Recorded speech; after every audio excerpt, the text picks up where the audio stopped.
Aujourd'hui, avec l'aide d'Allah Tabaraka wa Ta'ala, on va parler d'un sujet qui est très important, toujours dans notre série sur la jeunesse, qui concerne les relations amoureuses avant le mariage.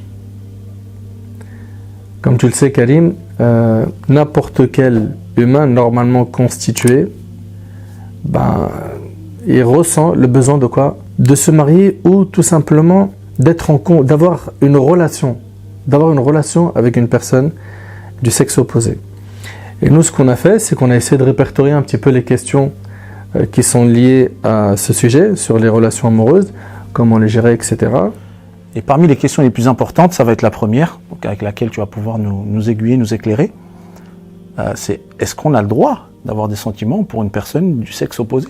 Non seulement on a le droit, mais c'est naturel. C'est humain.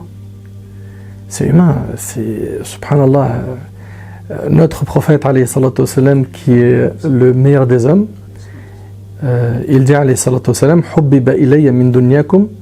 Il dit, il m'a été enjolivé, il m'a été enraciné, l'amour de certaines choses de votre bas monde, at-tib, le parfum, les femmes.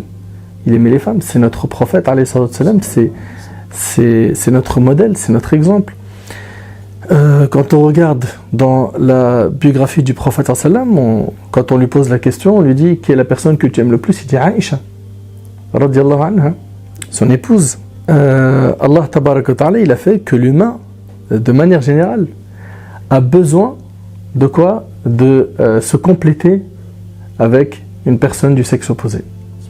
C'est pour ça qu'on entend souvent que c'est ma moitié, je cherche ma moitié, etc. Et puis le prophète, il a même dit dans un hadith rapporté par le Hakim que celui qui se marie, en fait, il a accompli la moitié de la religion. Je t'imagine. Ça montre à quel point c'est quelque chose qui est valorisé, qui est important, qui est humain. Tu sais, quand on parle de sentiments, mon frère Karim, le prophète, qui est notre modèle, il en avait. Il y a aussi l'histoire très connue qui est rapportée dans les recueils authentiques de Barira, qui était la servante de Aïcha radiyallahu anha. Lorsqu'elle a été affranchie, Maurice voulait continuer à vivre avec elle. Elle ne voulait plus. Qui est Maurice? C'était son mari en fait. Ils étaient ensemble, ils étaient mariés ensemble. Ils ont donc construit une vie ensemble. Ils ont même eu des enfants. À la fin, Barira ne voulait plus continuer sa vie avec Maurice. Et figure-toi qu'on retrouve dans les textes que Maurice pleurait jusqu'à mouiller sa barbe. Il marchait dans les routes de Médine, il marchait derrière elle, il voulait à tout prix Barira, il l'aimait. Et il est même parti voir le prophète pour lui dire « Intercède pour moi ». Ça montre quoi ici? Il a un amour qui est immense pour Barira. Et ça montre que les compagnons, c'était des humains. Parce que souvent quand on parle des compagnons du prophète, on a l'impression que c'est des gens, tu vois, rigides, qui n'ont pas de sentiments. Absolument pas, c'est pas le cas. Et donc, pour faire simple, avoir des sentiments, c'est quelque chose de normal. D'ailleurs, quand un de tes enfants, il vient te voir, 12, 13, 14, 15, plus ou moins, et qui te dit j'ai des sentiments, ou un de tes frères en Allah ou une sœur, viens pas le blâmer pour ça. C'est naturel. Par contre, c'est quel type d'amour il y a dans son cœur. Et qu'est-ce qui en découle? Tu me suis? Ouais, j'ai une question par rapport à ça, mais juste avant, j'aimerais revenir sur deux petites choses qui sont incroyables. Tu m'as dit que le compagnon, il pleurait des larmes chaudes pour son épouse qui l'a laissé, c'est-à-dire qu'il l'aimait d'un amour fou. Donc là, tu réponds à la question en disant que aimer quelqu'un, en fin de compte, c'est normal. Mais bien sûr que c'est normal. Donc on a le droit de regarder, ça c'est autorisé. Alors, très bonne question, Barakallahu fik. Le regard, Allah tabaraka wa ta'ala dans le Coran, il dit wa qul lil mu'minina yaghuddu min absarihim. Donc il dit aux croyants de baisser min. C'est souvent traduit par leur regard, alors qu'en réalité c'est une partie de leur regard. Et dit aux croyantes, pareil, de baisser une partie de leur regard. Ça veut dire quoi? Une partie, les savants ils disent qu'ici c'est le regard lié à des envies. Si le regard n'est pas accompagné de shahwa, d'envie, d'accord, de toutes ces passions, ça devient licite de regarder la personne en face de soi quand on lui parle. Par contre, si jamais le regard il est accompagné d'envie, de mauvaises idées, etc., là, il incombe au frère et à la sœur de baisser le regard. C'est interdit de regarder une personne, physiquement, il commence à regarder ses formes, etc. Ça, c'est quelque chose écoute bien, hein, la règle, c'est qu'il n'a pas le droit. Par contre, quand on est dans une demande de mariage et qu'on s'assoit pour discuter avec la personne, là, il est recommandé de bien regarder la personne qui est en face de soi. Ben, c'est un peu logique, subhanallah. Bah, c'est pas ce qu'on entend habituellement, en général. Mais c'est plus que logique. On n'est pas en train de pêcher un poisson dans l'eau, que ce soit du côté de l'homme ou de la femme. Il faut bien qu'ils trouvent leur compte. C'est un truc de fou. Bien évidemment, la base, c'est qu'ils vont construire un foyer sur le din, la religion, mais il faut qu'il y ait l'attirance physique qui comble tout simplement les besoins du frère et de la sœur. D'accord ? Il faut que les deux trouvent leur compte. Le prophète sallam, il dit même à Al-Mughira ibn Shu'ba que pour un projet de mariage, prends le soin de bien regarder la femme. Pourquoi ?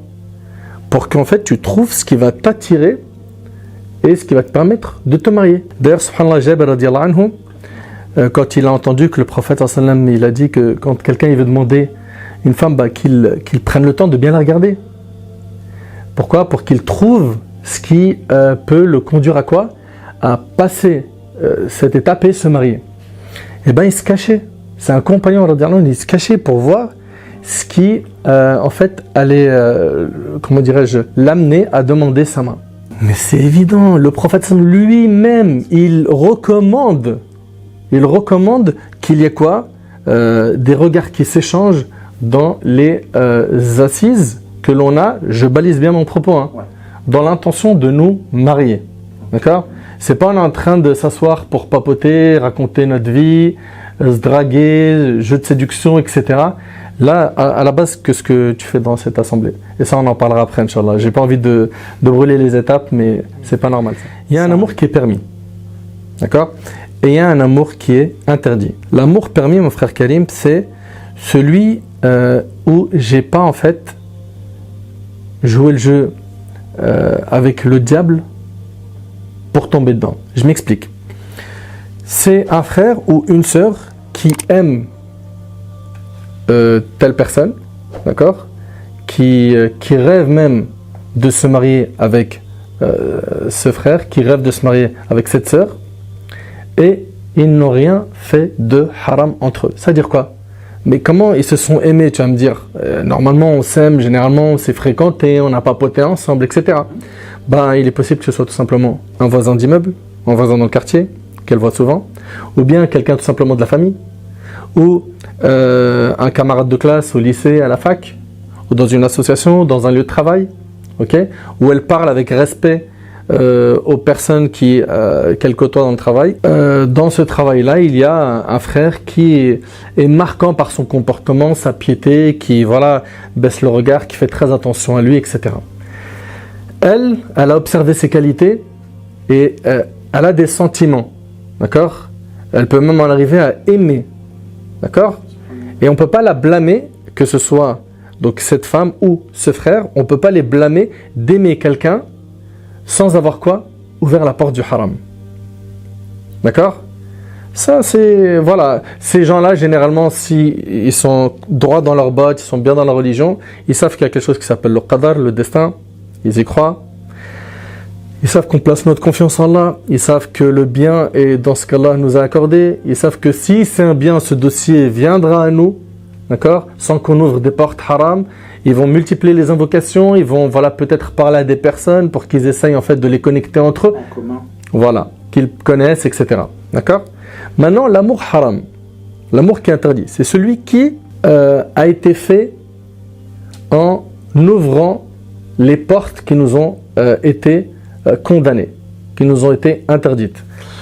Je m'explique. Allah tabaraka wa ta'ala, il dit dans le Coran, et c'est clair comment Allah subhanahu wa ta'ala, subhanallah, il en parle, il dit wala taqrabu zina. N'approchez pas la fornication. La fornication, on le sait, que c'est un grand péché, qui est interdit dans le Coran, qui est interdit par la sunna du prophète sallam. On sait que ce qui en découle comme conséquence, c'est lourd ici-bas et dans l'au-delà. Et ça même, ça sera l'objet d'une intervention à part. Parce que si on parle de la fornication, on risque d'en parler pendant des heures. Donc ici, Allah subhanahu wa ta'ala, il interdit ce grand péché. Et il dit, n'approchez pas. N'approchez pas la fornication, c'est-à-dire quoi ? C'est-à-dire qu'il va falloir condamner toutes les portes qui peuvent m'amener à ce péché.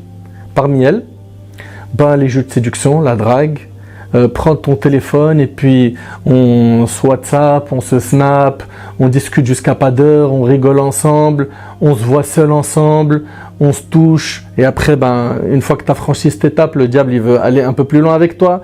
Embrasse-la, essaye. Non, je peux pas, quand même. C'est une sœur, je veux me marier avec elle. J'ai pas envie de faire n'importe quoi. J'ai peut-être fait quelque chose avant de pas correct, mais pas sur ce dossier-là. Tu crois que le diable il va laisser tranquille? Il ne le lâchera pas jusqu'à ce qu'il tombe dans la fornication et qu'il dise next. Ça ne peut pas être la mère de tes enfants. Ça peut pas être la mère de tes enfants. Donc qu'est-ce qu'il y a? Il y a un amour qui est autorisé, d'accord? C'est celui où j'ai pas en fait ouvert une porte haram pour y arriver. Et il y a un amour qui est totalement interdit. Et ses conséquences, elles sont douloureuses. Par exemple, Karim, les exemples, j'en ai trop. c'est quoi les conséquences d'une relation haram? J'étais naïve, il m'a promis le mariage, il m'a promis monts et merveilles, des sourires, des belles paroles. Jamais de la vie j'aurais imaginé qu'il allait me salir, qu'il allait faire ça de moi. Puis jusqu'au jour où il a réussi avec le temps, là je te brûle des étapes, parce que des messages comme ça j'en ai reçu des paquets. Jusqu'au jour où j'ai perdu ma virginité. Après ça je lui dis vite, il faut qu'on fasse quoi? Qu'on se marie pour qu'on répare le coup. Quelque temps après je m'aperçois que je suis enceinte. Et je reçois le message, est-ce que j'ai le droit d'avorter ou pas? Donc elle, qui n'avait rien à voir avec ce monde, elle se retrouve, 1, à perdre sa virginité, 2, elle veut commettre aussi un péché, qui est quoi? L'avortement, qui est gravissime. Et chez les 4 écoles c'est haram. D'accord? Dans ce cas de figure, je parle. Donc, subhanallah, on va où? Ok? Donc, des histoires d'avortement, des tromperies. Et puis, il y a beaucoup de gens qui oublient une chose. C'est que ces gens-là qui ne viennent pas taper à la porte de ton papa pour demander ta main. En fin de compte, ils veulent pas se marier en vrai. Tout comme il a joué avec toi, il jouera avec une autre. Et ça se trouve même, et ça arrive souvent, qu'il a 20 dossiers qu'il gère en même temps. Ce qu'il fait avec toi, il le fait avec une autre, etc., etc. Et puis voilà. Faut qu'aujourd'hui, nos jeunes, ils entendent ça. Que nous, en islam, ça n'existe pas. Ça va peut-être bousculer les cervelles de certains. Ça n'existe pas, je sors avec une fille avant le mariage. Seul. Ok? Sortir ensemble, c'est impossible. Ouais, il est là, il la balade dans sa voiture, il va la chercher je sais pas où, on va boire un verre, pas forcément de l'alcool, hein. On est là ensemble, puis après je la raccompagne, on reste un petit peu en bas devant l'immeuble ou devant je ne sais où, je lui tiens la main, je l'embrasse, le diable il est patient, il va prolonger son souffle. Et le problème c'est quoi? C'est qu'Allah subhanahu wa ta'ala, il nous interdit dans le Coran de suivre les pas du diable. D'accord? Et le diable, il est patient. Et il est là depuis des générations. Il a tenté plein de communautés. Il va ramener l'idée à la personne et il patiente. Tu vois? Il patiente. Jusqu'à ce qu'il le piège. Et wallah, il y a plein de gens qui étaient nobles et propres. Ils se sont retrouvés dans les ténèbres de la tristesse et des angoisses. Combien d'histoires de dépression, combien d'histoires de tentatives de suicide, combien d'histoires de déception amoureuse. Pourquoi? Parce que le haram, ça brûle. Ça brûle. Les gens ils pensent que on peut se côtoyer dans le haram, ok? Le père il n'est pas au courant et des fois, la pire des choses c'est quoi? C'est que les familles sont au courant. Voilà, alors là il y a plein de cas de figure. C'est allez ma fille, va avec lui, de toute façon, machallah, je préfère que tu marches avec lui, je sache avec qui tu vas, que tu me fasses un truc derrière mon dos. Ça, c'est certains parents. Ils autorisent, entre guillemets. C'est pas ils autorisent, c'est ils encouragent. Ok? Et ils vont même des fois dire à l'homme ou à la femme, voilà comment tu dois t'habiller pour mieux séduire et même aller très loin dans des conseils qui sont gravissimes, tu vois? Le truc, c'est quoi? C'est que, ok, toi, tu me dis, j'ai l'aval du papa. Les familles sont au courant, de toute façon, on va se marier. C'est un piège, ça aussi. Moi, je te pose une question. Tu es capable d'aller dire au père de cette sœur ce que tu fais avec elle quand tu es seul? Impossible. Impossible. Donc voilà, il faut impérativement quoi ici? Mettre des barrières. Couper avec le haram. Couper sec. Nous, en islam, c'est simple. On n'a qu'une porte, un accès pour qu'un homme et une femme vivent ensemble. C'est le mariage. Tu veux te marier, tu Tu vas me dire, ouais, mais attends, d'accord, ok, là, tu es en train de me dire, on sort pas ensemble, mais comment on fait finalement pour construire une vie de couple sans se connaître? On est obligé de connaître la personne. Et d'ailleurs, ça fait partie des causes qui fait en sorte que quoi? Que les gens ils sortent ensemble, mon frère Karim. C'est qu'il se dit, ok, d'accord, ça. C'est-à-dire, toi, tu veux que je vienne comme à l'ancienne, je m'assois avec elle, et puis après, mon père, il me dit, c'est bon, il dit, c'est elle, et je pars et je la prends avec moi, et la robe blanche et le voyage de... C'est pas comme ça. Nous, on n'a jamais dit ça. Mais le problème, c'est quoi? C'est qu'aujourd'hui, la cause de ces fléaux qu'on a aujourd'hui, il y a plein de choses. Un, comme je t'ai dit, ils veulent à tout prix se connaître à 100% avant le mariage. C'est faux. Tu peux pas. C'est trompeur. Tu vois? Le diable est en train de t'arnaquer. Tu connais une personne bien comme il faut quand tu te maries avec elle, et ça prend même du temps après le mariage. Tu découvres la personne. Ce qui t'est demandé, toi, avant le mariage, c'est de connaître les grands axes. D'accord? Et ça, c'est faisable. Et n'oublie pas qu'il y a la prière de consultation. Aussi, parmi les choses qui font que les gens aujourd'hui, ils sortent ensemble et ils se lâchent, ce qu'on leur présente dans les téléréalités, les films, les séries, etc. C'est devenu, on a l'impression, des exemples. Ils regardent aujourd'hui, telle télé-réalité, ils vivent dans tel pays de luxe, ok? Ils sont dans une grosse villa, piscine, ils s'aiment, ils se prennent en photo, des snaps, ils se prennent dans les bras, ils s'embrassent, et on leur sert ça, comme quoi, Zama, c'est ça leur vie de tous les jours. Vous n'avez pas encore compris que tout ça, c'est quoi? Ils sont en train de jouer un rôle. Je sais pas, les gens, ils réfléchissent pas. Ils sont payés pour jouer un rôle. Ils jouent un rôle. Leur vie de tous les jours, c'est pas ça. C'est du mytho, c'est du mensonge. Comme ces gens-là, malheureusement, beaucoup d'entre eux, ben voilà, ils affichent leurs péchés. Et voilà, ils ont une joura, de l'audace dans l'accomplissement des péchés, dans les réseaux sociaux, etc. Moi, je te le dis, mais sans aucun doute, ces gens-là, c'est pas un modèle. Ils sont pas épanouis. Et tu vois, il se peut même qu'un frère et une sœur, ils sont sérieux. Regarde bien ce que je suis en train de te dire. Hein. Les deux, ils sont là, tu as vu, j'essaie d'aborder un peu tous les cas de figure. Les deux, ils sont dans la religion. Ils prient, ils aiment Allah et son messager, ils prennent peut-être même des cours, ils sont sérieux, etc. Et tu t'aperçois qu'ils se lâchent au téléphone, ils se lâchent sur Insta. Et leur intention, c'est le mariage. Hein. Il y a une chose qu'ils oublient.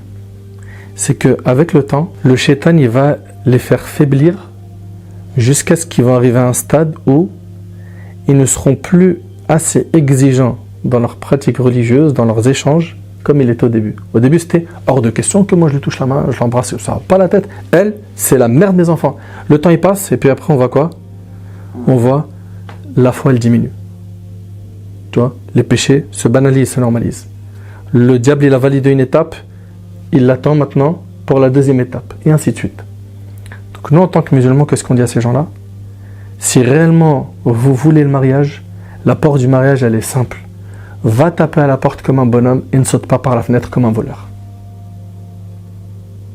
Tape à la porte.